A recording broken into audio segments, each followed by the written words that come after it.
না মানে কার্তিক ঠাকুর দেখতে গিয়ে যে এত রকমের দেবদেবী এক্সট্রা দেখতে হবে সেটা কিন্তু ভাবতে পারিনি। এখানে দেখুন নটরাজ ঠাকুর ছিল আমার পেছনে, আর এখানে রয়েছে ভারত মাতা। দেখুন, না হ্যাঁ মা ভারত মাতা। এখানে নাকি শিবাজির মা ভবানী শিবাজিকে অস্ত্র দিচ্ছে, আমি একটু কনফিউজড। আপনারা যদি কেউ জেনে থাকেন অবশ্যই কিন্তু কমেন্টে জানাবেন। যাই হোক, তো বিগ্রহটি দেখুন অপূর্ব সুন্দর।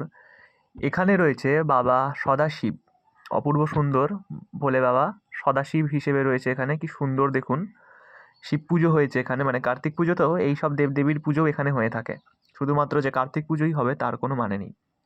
তো এরপরেই আমরা দেখে নিয়েছিলাম আরেকটি নটরাজ।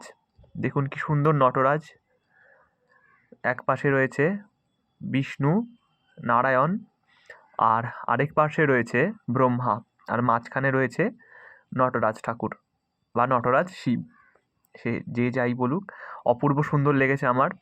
তো এই হলো আজকের দর্শন। ফিরে আসছি আরও নতুন ভিডিও নিয়ে।